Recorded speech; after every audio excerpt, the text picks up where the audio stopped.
Well, greetings, everybody in Texas. This is Mike Rochelle, president of AITP Lone Star, and we're joined tonight by our guests, Jeff Koch and Shankar Subramanian, Joe Vaughn, Harish Rajagopalan, and Akshay Chopra. Hey, guys, how are you doing tonight? Awesome. Doing great, Mike. Great. Thanks for having us. Good, Mike. Thanks for asking. So we're here in North Texas mostly, Jeff, but where is home for you?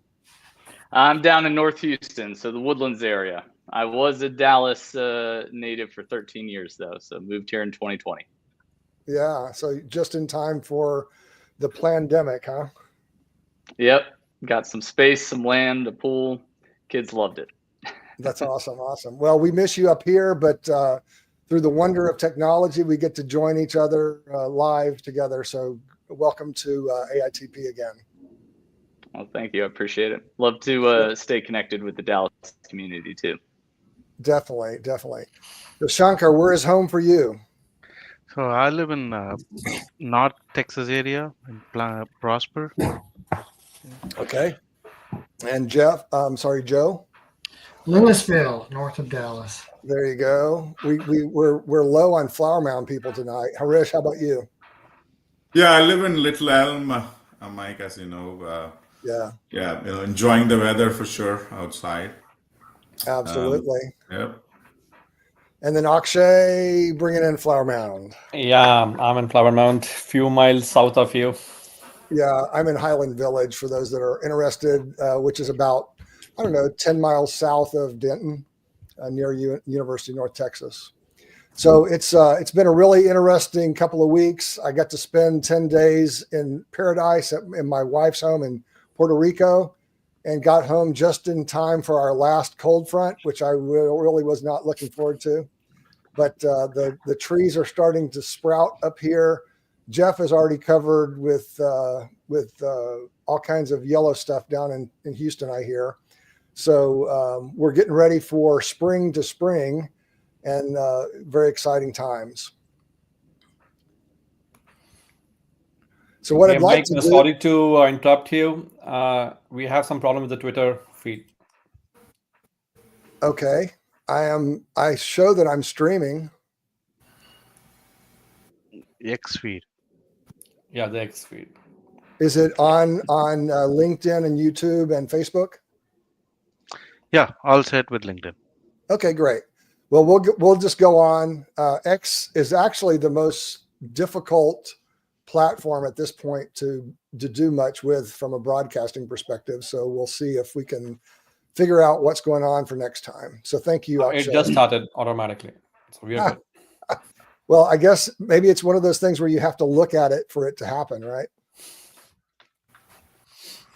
And so Akshay, if you could bring us in on what the ecosystem of AITP Lone Star is. Well, like AITP Lone Star, the ecosystem is like pretty straightforward. Like we have a professional network. We do partner events, and then it's all about like leadership and education and empowering people with process like technology, innovation, and the give back. Absolutely. We also have a mission, and that's to provide superior leadership and education in information technology. One of the things that I skipped over on our front end, we'll talk about in a moment. But Harish, do you want to talk about the various levels of membership that we have? Absolutely. We have at a high level, 4 level of membership. One is casual member, who's everyone and anyone, right? Who's viewing us through different social platforms. And then we have exclusive members who's actually the member at AITP Lone Star, who will have access to a number of things, which I'll cover in the subsequent slides. And then the volunteer partner members who's running the community for us before joining the board, and then the board members like me as well, who's trying to be part of it, learn, give back. Perfect. So it's kind of the 4 different sets of membership, I would say, the level of it. Absolutely. So something for everybody. Yep. So we do have a title sponsor this year, and that's our AITP Lone Star Work Ready Academy that's provided by Advanced Net Labs. Keith Thode is not here tonight, but they have done a phenomenal job in creating this Work Ready Academy. After Jeff has completed his presentation and we've had a great Q&A, I'll be sharing some of the details of the 8,000 courses that are out there. All you need to do right now is take a picture of this and go to the website and register. And you'll be able to get into the academy in our beta test. And then as we continue through the beta test, we will then limit it to members. But for right now, it's open for everybody to try out. So please go and check it out. Did somebody start to say something? No, I'm good, Mike. I wanted to mention about the QR code, but I think we are good. Okay, great. Yep, the QR code is right there. So I'll leave it there for a couple seconds. And we'll show it to you again at the end as well. So it's been my pleasure to know Jeff for many years, beginning in a course that I did with him, I don't know, probably 10 or 12 years ago at least. 2013. 2013. Okay, so it was 12 years ago. And it's really cool as a professional to be able to mentor young professionals and then see them grow equal to and even beyond the things that you've done in your life. So Jeff, I'm really excited about you being here, especially since you used to live in Dallas, but you now live in Houston. And now we have a member in Houston, or at least close to Houston. So I would like to introduce Jeff a little more formally too. So bear with me as I introduce him via bio. Most recently, Jeffrey served as Chief Executive Officer at Airwave. Jeff was responsible for setting and executing Airwave's overall strategy while managing overall operations. He has recognized thought leadership within the real estate, educating and expanding the use of technology as competitive advantage. He has proven track record of scaling organizations to achieve results. He joined Airwave to help drive fundamental change within real estate by advancing technology solutions enabled by Connectivity Foundation. Airwave's managed Wi-Fi product is built for owners by owners with quality at its core. Airwave is the market leader in retrofits and takeovers of other telecoms ISPs networks. Airwave drives value to owners with improved residence experience, operational efficiencies, and a return on investment. Jeff believes the foundation for leading a team follows three principles. People matter most. We are here to enhance people's lives. Simplicity, making things simple to drive adoption and operational efficiencies, and empowerment, empowering people to succeed. Jeff has always built teams layering each team member's strengths. His Gallup strengths are belief, futuristic, strategic, responsibility, individualization. Prior to Airwave, Jeff serves as the Chief Innovation Officer and Chief Information Officer at Mill Creek. And it's my great pleasure to introduce my friend, Jeffrey Koch. Thank you very much, Mike. If you Sure can thing. pull up my slides, we'll get started.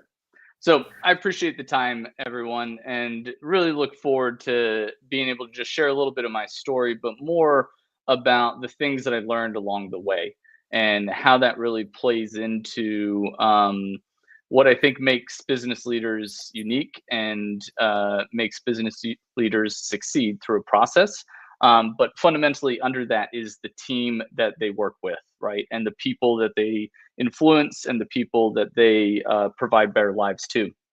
So the first thing is attitude, right? When we think about everything we do, we think about how we react to it, whether it's a proactive approach or reactive approach. And I want to read this quote to you and start kind of with this as the basis to my talk today is, the longer I live, the more I realize the impact of attitude on life. Attitude to me is more important than facts. It is more important than the past, than education, than money, than circumstances, than failures, than successes, than what other people think or say or do. It is more important than appearance, giftedness, or skill. The remarkable thing is we have a choice every day regarding the attitude we will embrace for that day. We cannot change our past. We cannot change the fact that people will act in a certain way.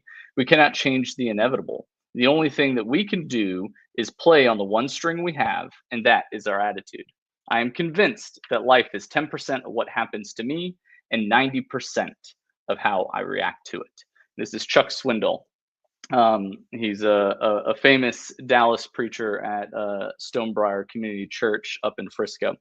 But I want to start with that because the way that I look at my career is what attitude have I had towards it as I've made my career progressions, right? And so to just give a little timeline so that it's easy for everyone to understand the story I'll take you through. Back in 2012, I was given the opportunity to run a vendor management group. We had never had a vendor management group at our company at Celanese. We were a large global chemical manufacturer. We had a lot of spend going through the organization, but we didn't know how to take the solutions we were designing and couple them up to the contracts and create the right architecture coming out of that where the contracts were honored through the solution design. And so we created this department. I was tasked with running it, optimizing it. Well, in a short order, our CEO went to the street and told the market that we were going to double our earnings per share. And in order to do that, every internal organization was going to have to cut 30% out of their budget to achieve that goal. So that's a circumstance that hits you. What is your attitude to how you view that? I viewed it as a challenge of not only, I have to cut things. It's no, how do we get to innovate through this process? How do we get to improve what people are doing and acting on? We took SAP to the cloud in 2012 before most people were doing that, right? There are big things that started at that phase. And so that became a fundamental there. But one of the truths that my father always taught me was to seek opportunity over chasing money. There were lots of things that flew my way that year in 2012. One of them was Facebook made me an offer and wanted me to go run a team for them that was going to run 100 billion worth of spend over their global networks. Well, I turned down the offer. And it was one of the best things I ever did for my career. While I don't look at the stock price anymore, I do realize the benefit that not chasing money improved my life. The work-life balance I would have had, how it integrated into everything I was doing wasn't right. And so I stayed where I was, got great opportunities there, quickly moved on to take over the Chief Information Security Officer role. It was actually ironic. It wasn't called that when I took it over. I was just called a IT manager, IT director. But through me taking on that role, I actually got the role renamed officially within the company to the Chief Information Security Officer role. And the ironic thing is I got that renamed on my way out.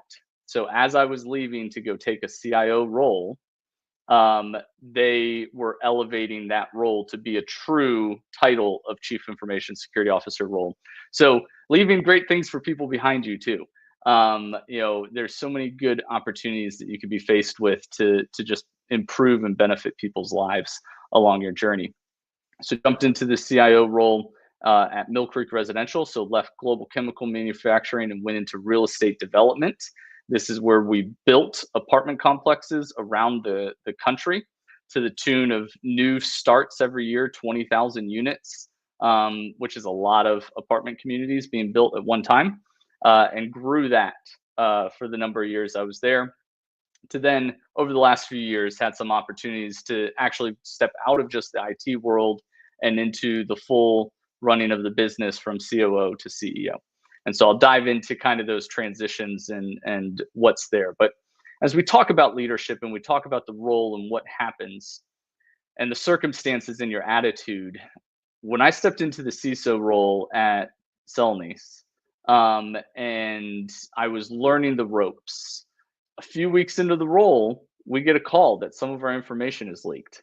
And the question that always runs into situations is, how are you going to react?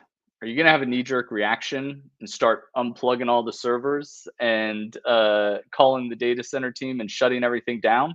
Or are you going to think and kind of allow data to come in and make a more informed decision. Well, I'm not saying make decisions slowly. In fact, my teams will tell you I make decisions pretty quickly, but I try to obtain data first, try to get everyone's perspective so I have the full picture, because perspective's huge, right? If you're pushed up against this glass watching this video, you may only see my face, right?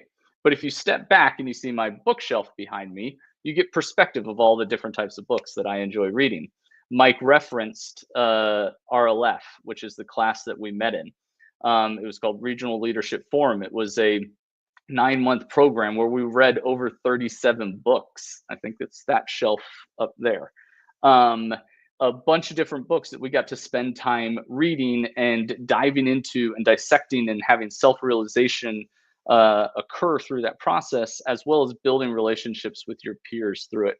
So it was incredibly insightful. But that process of making decisions allowed me to step back and say, hey, we're not just going to shut everything down. We're going to learn where the adversary is. We're going to learn how they're affecting us. And then we're going to build a plan, and then we're going to execute against that plan better than anyone else, right? We will be the best at this. The next 9 months of my life were some of the most fun of my career, of understanding how nation states operate, what you have to do, what those things look like. And so planning is absolutely vital, but then executing is even more important. And what we had was an incredibly unified team that knew what they needed to do and do it. And we used one weekend and we flattened it all and rebuilt it all in one weekend because of the planning and precision that went into that process. So take time to make a good plan and be that. Well, through that whole time frame as well, a unique opportunity came to me. I got a random LinkedIn messages. Don't know the person at all, never met him before. He said, hey, I don't even do recruiting. I'm actually the founder of this accounting firm, but I'm helping out a company. They're trying to identify other leaders that can come in and help. I'm looking for an up and coming leader to add to this group of people. And your name got referred to me and wanted to ask if you'd be interested in interviewing. I said, well, what do I have to lose? I have a great thing going where I'm at. I don't think I'll get it. I'm too young. They'll never pick me, right? All these thoughts go through your head. But very quickly, what I realized is the ability to tell stories really becomes unique in leadership. And storytelling is so critical to convey the value that you bring to the table. What I learned after getting hired as the CIO at Mill Creek was that they selected me for a number of reasons. One reason was because I was able to tell the stories of what I'd done throughout my career and how it brought value to the business, and that it was very clearly articulated to them in a way that wasn't just about technology. It wasn't just about, oh, well, I put in this service and it did X. It's how did that service actually drive a customer experience? How did it drive revenue? How did it drive a cost savings? How did it hit the bottom line of the P&L? And that made it. But what also was the fact that when I was talking to them, I was learning the business and I was interviewing them as much as they were interviewing me. And they offered me at the end of the interview process a panel interview. It was the entire C-suite and me as the interviewee. And they said, you have 4 hours to ask questions to us.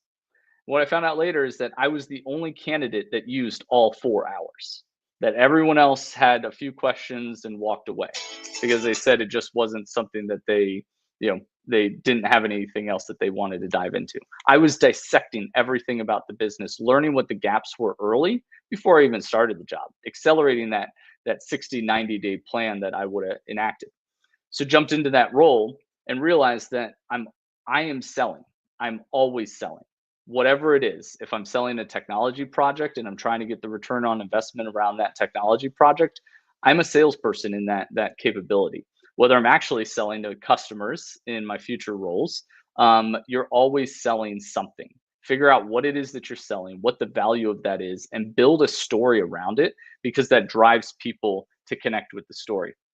Kind of relate it to Jesus, maybe the greatest storyteller of all time. he told parables, right? All of the teachings he did were via parables. So I think it's incredibly important that we learn the art of storytelling. So moving here forward, I stepped into this CIO role. I didn't know what I had my hands around yet fully, right? While I did a lot of interviewing and understanding what was going on, it became the question of what value does IT bring to the table? And I remember my very first budget meeting.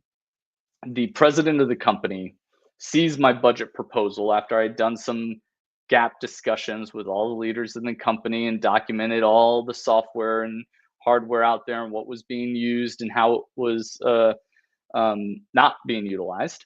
I presented a budget, and the budget was 3 times as much money as they had spent the year before. But I had also done my research and found that they had underspent the year before. I had done my research with Gartner and a few other benchmarking companies to get an understanding of what the average spend was for this industry and those things. And so I was able to defend the budget and actually talk about how that was going to benefit the company as a competitive advantage, not this year, but a year from now, as I start enacting these processes in place, how I would streamline the operations of construction management by moving us all to one software platform, training everyone on that, and having a standard across the entire platform. How I was able to take that president of the company and turn him into one of my greatest champions. He later became the CEO of the company, and he's actually a large testament to the success that I was able to have. Is we created a really strong relationship that technology started really driving for business growth. And so, but it all starts with that vision. So where there's no vision, the people perish. And I took that to heart in what is the IT vision for this company? What does it do to drive business forward? Not just what does it do to make the HR question or the HR app work better, more optimized, but how does that improve that person's life?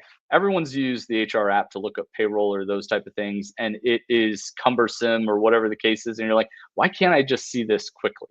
Right. So thinking all the way through that equation and then applying it to that people, process, and technology approach, that you have to have the right people in the right roles, followed by the right simple process, keep it simple, stupid, and then augment that process with technology to automate it, to make it repeatable, to standardize it, those type of things, right? And so this led forward to some huge wins for us. One of them is just these reports that I was able to create that showcased how we use technology to drive sustainability initiatives.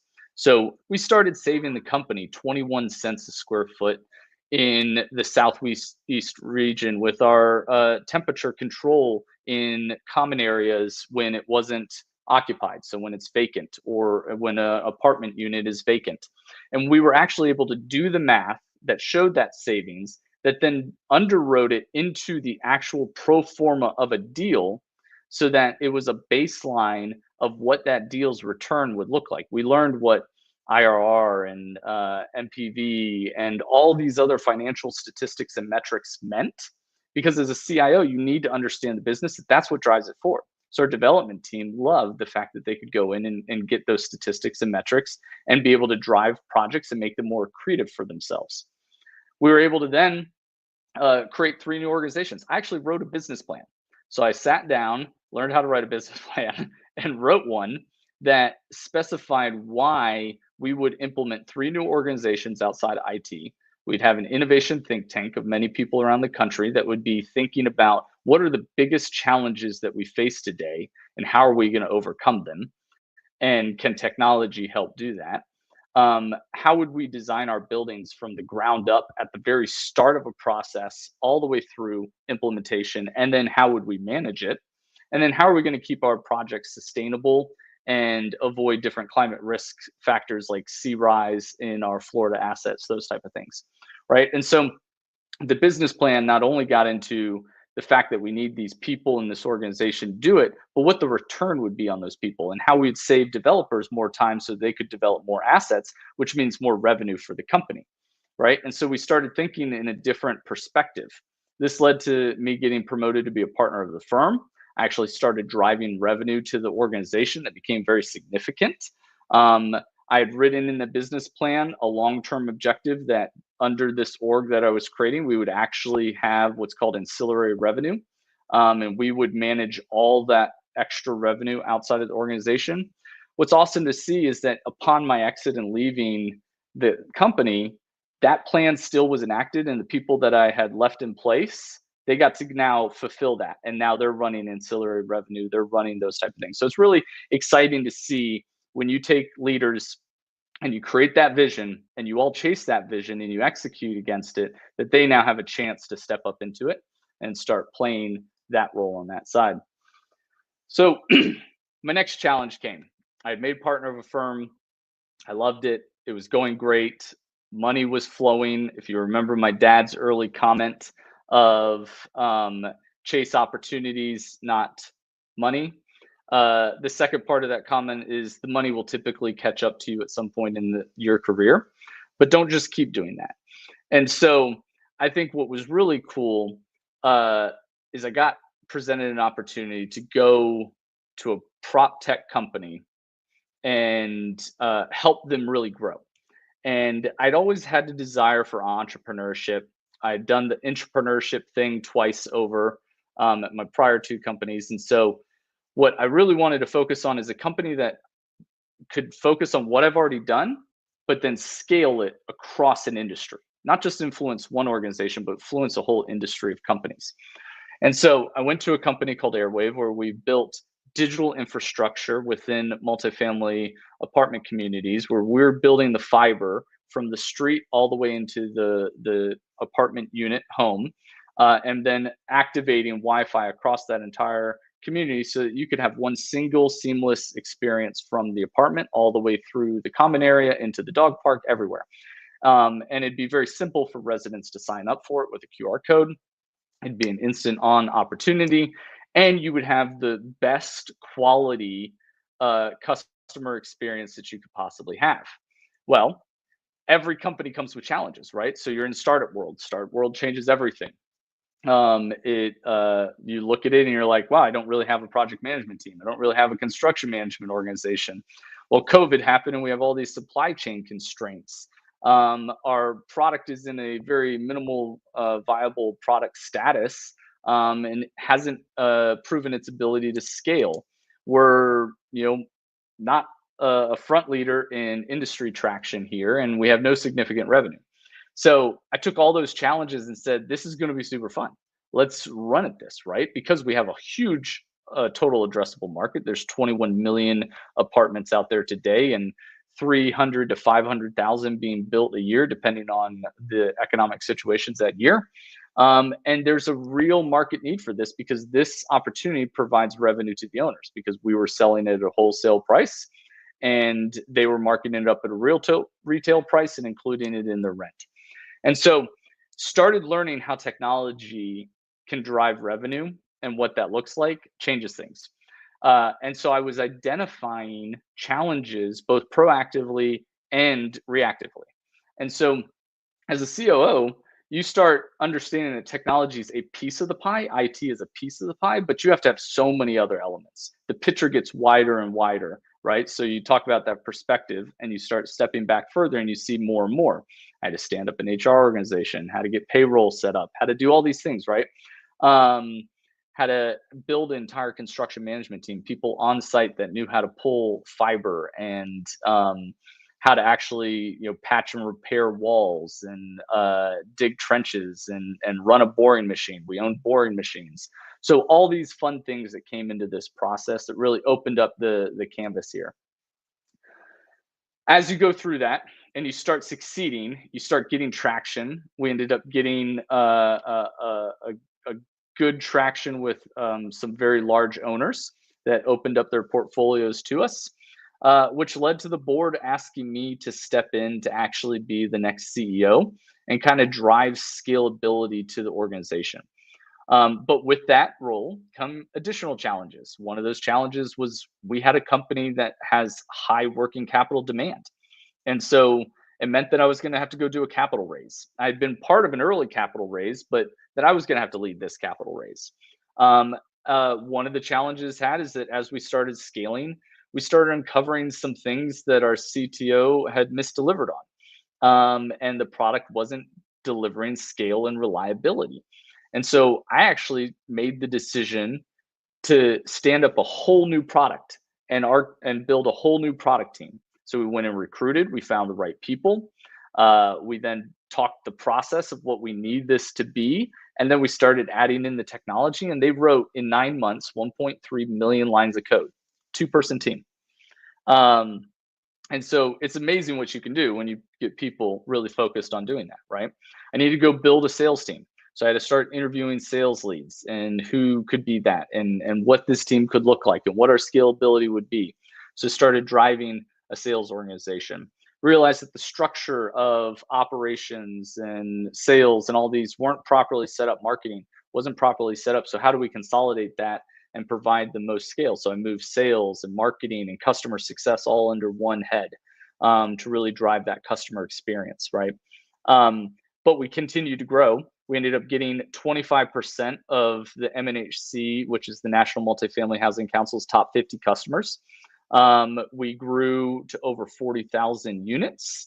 Revenue, more than 5 times from my start. So it was just huge opportunities for this growth of where we were going and what we were doing as an organization. I was able to go raise 20 million in working capital.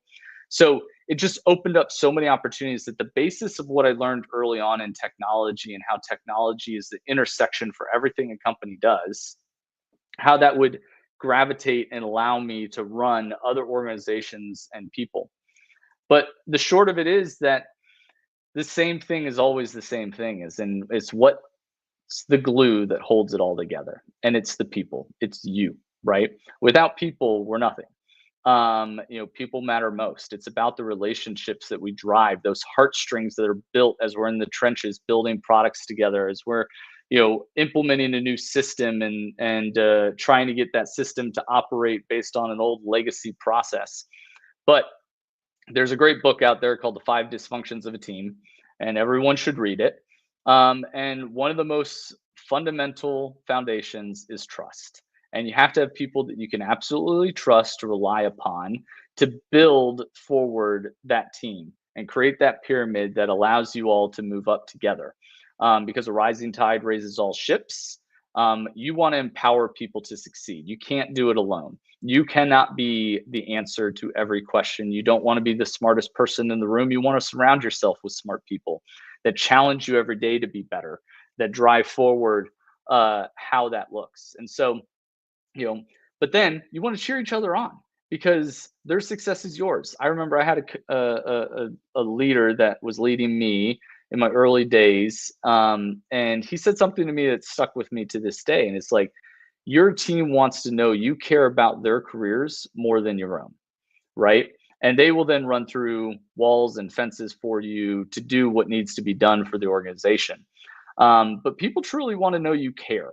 And we live in a world today where there's a lot of unfortunate layoffs occurring, businesses getting tight on people, AI influencing a whole generation of how workforce operates.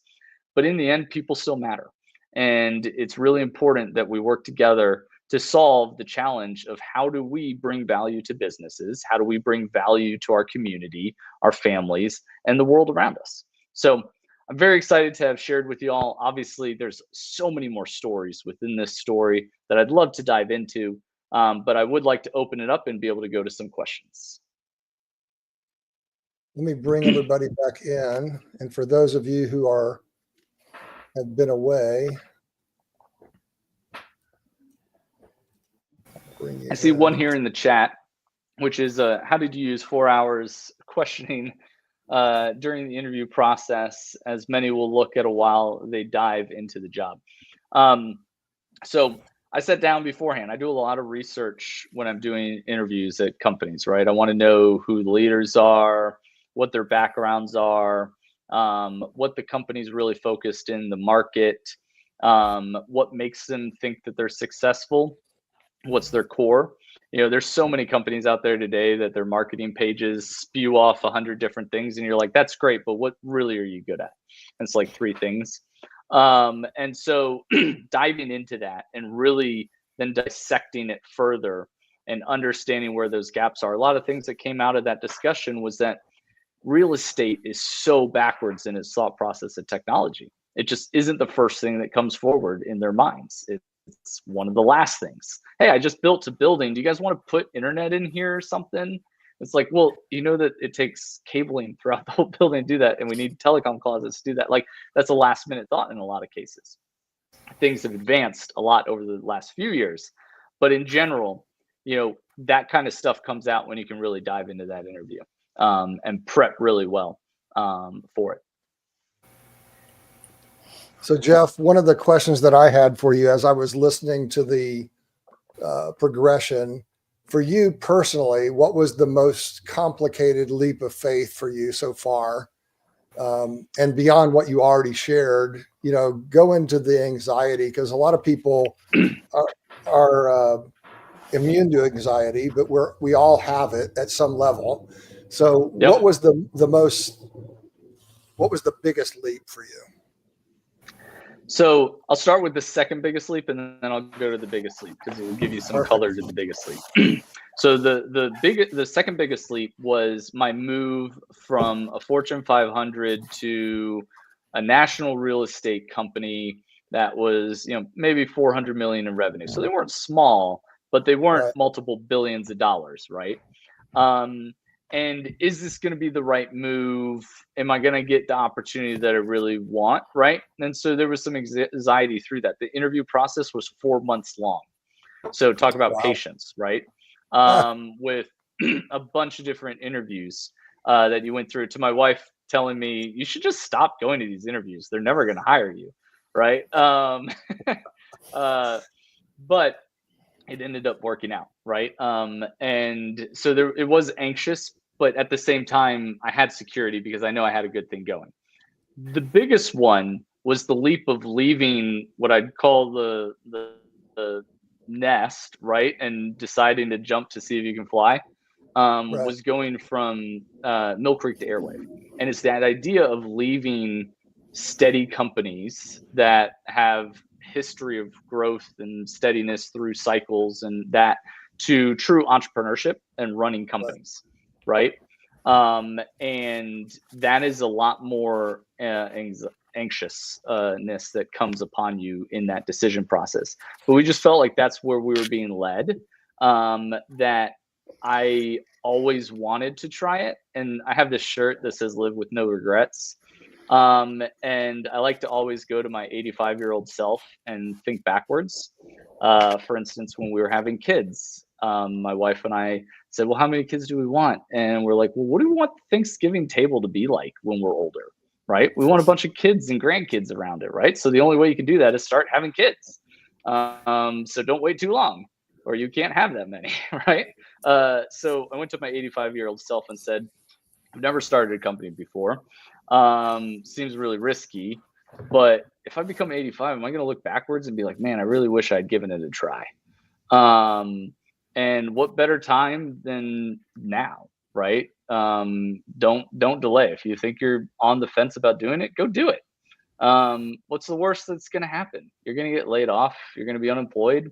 Is that so bad? It's not the end of the world. The world goes round. A job is not everything. It doesn't define who you are. So go find the next thing, and make a story out of it, because there's an adventure to be had. Absolutely.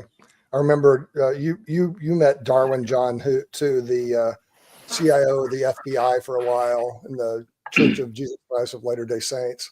He used to say that you can't put your stock in anything that somebody else can take away from you. And that's a great thing to think about.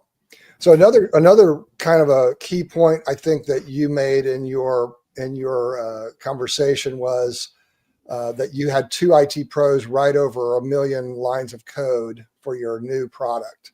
In your earlier IT career, would you have thought that few people could have done that much work?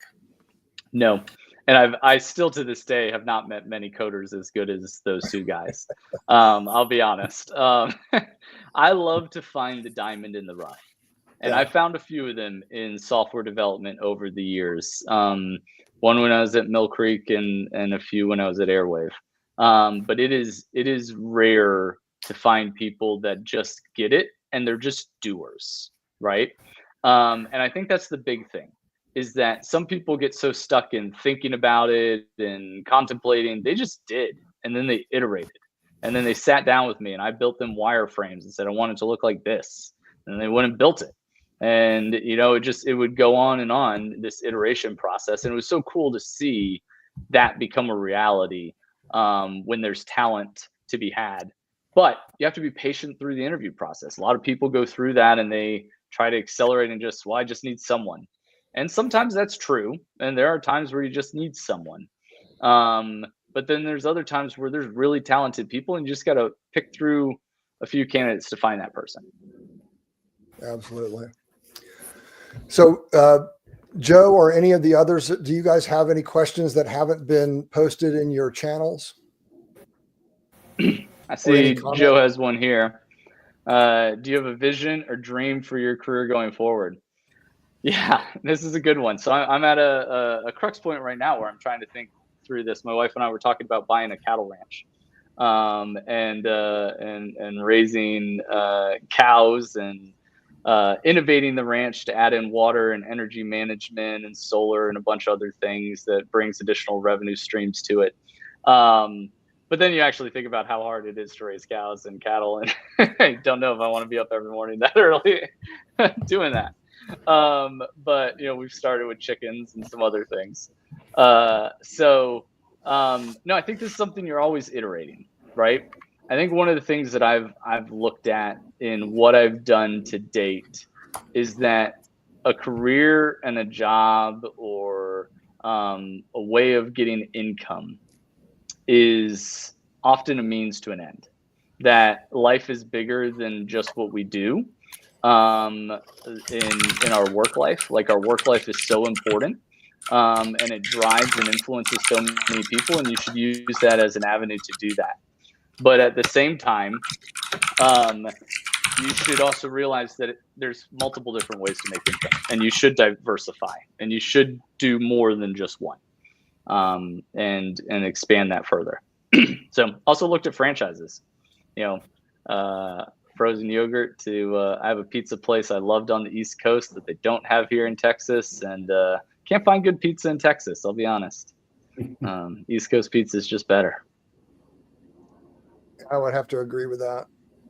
Joe, you want to ask your other question? There's no way for me to bring things that you guys add in chat. If you add them into the media, I can bring it into the screen.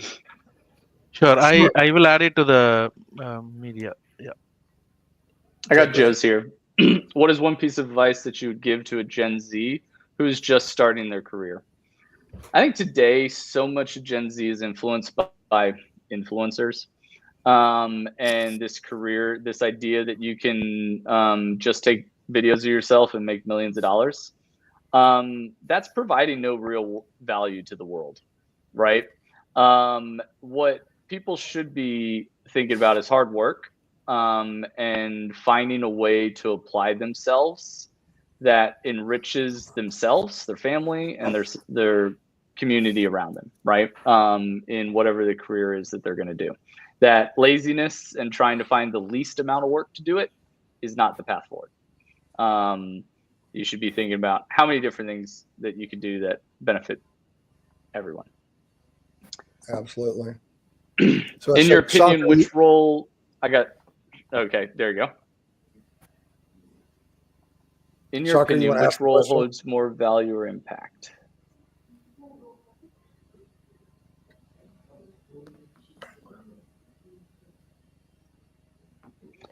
That's an interesting question. I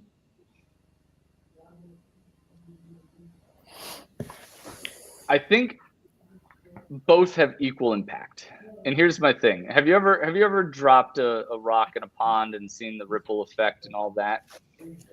You still have lots of people around you. And I think one of the things that's interesting about a CEO role, so I did a lot of investor relations. I had to go to Capitol Hill and do lobbying with different senators, congressmen, and House members, as well as committees, the FCC.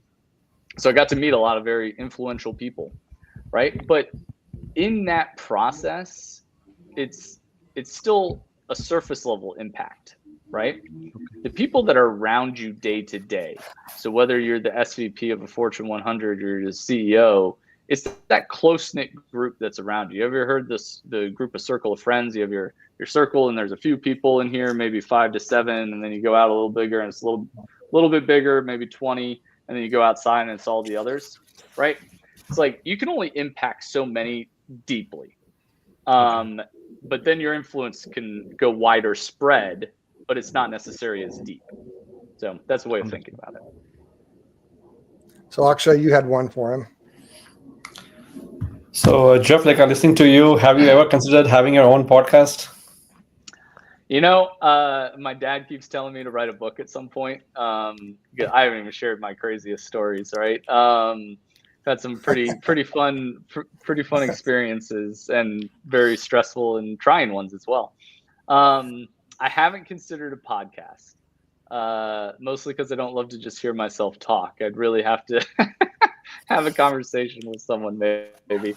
A good buddy of mine has a very popular podcast, and I'll let him and others do that. I will happily join one and have a conversation, and maybe I'll publish a book one day that dives into things. Cool. Well, I hope you do consider it. And it's been a pleasure to hear from you and reconnect, kind of hear the progression of your career as it's gone the last 4 or 5 years since we've last connected. So it's great to be with you again. You're welcome to stay with us as we go into the business portion of our chapter meeting. So thank you very much, Jeff. I appreciate you. Yeah, thank you all. I appreciate it. And if anyone wants to connect with me, just connect on LinkedIn. Just say that you found me on here, and makes it easier to accept. Thanks. Absolutely. Thanks, Jeff. Thanks, Jeff. Thank you very much. Thanks, Jeff. All right, Harish, as our membership chair, what's the deal with membership? Yeah, everybody loves a coffee, so it's like having a coffee. So it's like $6.99 per month for the membership, and $91 a year. And being part of this, you will enjoy so much of benefits, which will come in the subsequent slides. So I invite every one of you in the Lone Star community to join our chapter and be part of it. Absolutely. Thank you very much, Harish. So it's my pleasure to be able to really appreciate everybody that contributes to this chapter. We have our board of directors, volunteer members like Shankar, who's working on getting our membership system switched over from Meetup to something new. We haven't decided what that is yet. We also have some great partners. So thanks everybody for everything that you're doing to make our chapter in the great state of Texas great. We already talked about Jeff. I want to invite you all to come and hear Vineet Rao. Vineet is a Dallas member who's actually working in Waco right now. He just took on a role as head of technology at Magnolia. You'll know Chip and Joanna Gaines have really revolutionized retail in the Waco area and really around the world. So he's just started with them. I begged him to come and talk about it now because it's fresh and exciting, and he's still in the drinking from a fire hose stage. So I think it's going to be a really exciting time. Yeah, I also wished him yesterday about his new job, Mike. Awesome. Very good. And then an old friend who used to live here in Dallas now lives in Atlanta, but because of our chapter status being online, we can bring people in from wherever. Judy has written a book that I think is going to be revolutionizing leadership from a flow-based leadership perspective. She's going to talk about it. And the question is, what if firefighters hold the key to IT leadership success? That'll be a great time in May. So both of those are already online. If you go to AITP Lone Star on LinkedIn, you can sign up now so that it'll remind you automatically. So we look forward to those upcoming sessions. Rich, you said you were going to tell us a little bit more about the details. Could you please? Absolutely. Thanks, Mike. The membership obviously have a number of benefits where, one of the benefit is the partner event participation. I think next week, correct me if I'm wrong, Shankar, we have a face-to-face networking social happening in the northern Dallas area. And Shankar will talk about the subsequent slides where everybody can participate. So that's one of the benefit. So we have a quarterly social event happening within the Dallas community right now. The second benefit is obviously through Advanced Net Labs, you have access to the tech learning and certification for the money you pay, which is coffee a day or coffee a month.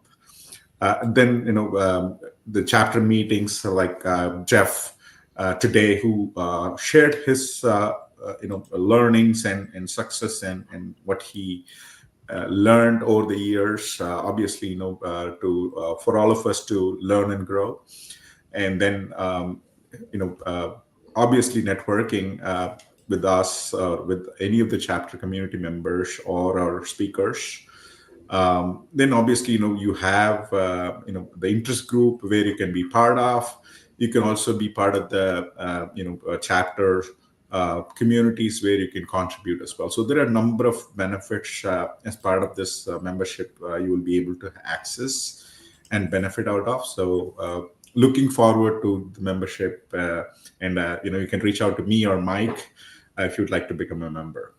Absolutely. And you could just go to Meetup. There is an application process, but it's really easy. All you have to do is say that you're an IT executive or an IT growing manager, and you'll get in. Absolutely. Harish talked a little bit about Work Ready Academy. This is the QR code again. If you take a picture of that QR code, you can go and sign up now for free access while we're in our beta for the first probably half of the year. So if you go out there and you check it out, what you'll see is that once you go into it, there is a plethora of things here. Let me open it up so it's a little bit more easily seen, of different categories of classes. There are over 8,000 classes. These are some examples in the different areas that you can see. You can become a better manager, a greater mentor. You can do advanced agile scrum, agile leadership, agile management. There's even training on languages, French, German, Italian, and that's just the beginning. Each of these go on and on. So it's a really exciting thing that we're offering through Advanced Net Labs, and we welcome you to join it. If you find value, we ask that you join as a member at Meetup so that we can begin doing more exciting things with the platform regarding certifications and things like that. So Shankar, you want to tell us a little bit about our event next week? Sure. Thanks, Mike. Yeah, as Harish mentioned earlier, like we'll be having our second in-person meetup. Like it's a social gathering, like where we will network with a lot of IT engineers and CIOs and VPs. So this is a great opportunity for everyone to meet in person. The event is planned to happen in Plano. It's in Holy Grail Pub, 5 to 7 p.m. on next Wednesday. It's 26th March. I look forward for all of you could join us and get benefit out of the event. Thanks. Yeah, I can't wait to go to the Holy Grail Pub personally, because whenever you suggested, I'm like, yeah, I think that's a great place for us to go. Sure. Looking All forward. right, very good. So look forward to seeing you guys next Wednesday at 5 o'clock to 7 o'clock or so. And if we're still going, we'll probably go a little long. We usually do. Who was going to talk? I think. I can. Yeah. Mike. So we are a gold sponsor for the Elevate IT event, and please, save the date. And it's going to happen, Dallas, as well as Houston. It's happening this year, June 5th at Dallas and September 17th at Houston. And obviously you will be benefited out of the event for sure, and I would welcome you all. And I think AITP has a code as well, right, Mike? If somebody wants to register, can we share the code to them? Yeah, it's right at the bottom of the slide, right? in the middle. Right, It's the right. AITP 25. 25, right? So yeah, so that's the code, secret code. We are just revealing it. So please feel free to register and attend the event. Yeah, they're great. High quality speakers and panels talking about various things from IT leadership to security. Absolutely. I'm also going to do a fire pit. I've done these privately for a while. As a matter of fact, this week I think Joe and I set a record. I think we got there at around 4 o'clock and just about made it till 10 o'clock. That's interesting. So with another one of our members, Robert Ziegler. But it's a lot of fun. It's at my property. It's 2.6 acres over across the street from the Copper Canyon City Hall. So if you come on April 23rd, you'll park at the City Hall and then walk across the street. And then under this big oak tree, we have a fire pit. And I'll have some beer and snacks and things like that. If there's anything extra that you'd like to bring, feel free to do that. There will be some cigars and pipes and things like that, but it's outdoors, so it should be breezy. And in April, it might be a little bit warm already, but it shouldn't be too bad. I think it'll be just about right. And maybe the flowers will be out by then. We'll see. Mm-hmm. Hopefully. Yeah. So we have multiple silver sponsors. Emily is our fractional CMO, kind of helping to broadcast our messages out to her growing network of people. And she provides impact consulting for marketing. So if you're interested in talking to her, you can take a picture of that QR code there or call her at her 214-534-5427 number. Brian Howard at Job Seeker Pro has provided a special resource page for AITP. You can see on the top right-hand corner, it's jobseeker.pro/AITP. We're the only group that he's doing that for, and or at least we were the first one. He has weekly messages that he leaves on LinkedIn as well, and he is also one of our marketing sponsors. It kind of broadcasts our stuff out, as do we his. So it's a great relationship. So thank you very much, Brian. Had a great time with Jeff tonight. It's really, really great to see the younger generation kind of stepping into leadership and doing a great job with it. So thanks again to Jeff. And we'll look forward to seeing Vineet Rao next time. I do have a minute or so. So in addition to him talking about what he's doing at Magnolia, I'm going to ask him to talk about what he is doing with the Give Back project that we're doing, the Virtues Project. He's actually helping from a CI/CX perspective design a new website for the Virtues Project. So he and Miraj Ahmed are working on that. So, and he's not dropped the ball either with his new job. So I really appreciate that. We'll look forward to hearing from Vineet from multiple perspectives next week. Guys, thanks very much for coming out tonight. Appreciate you all. God bless you. And we'll see you guys next time. Thank you. Bye-bye. Thank you. Thank you. Thank you, Mike. Thank you. Thank you.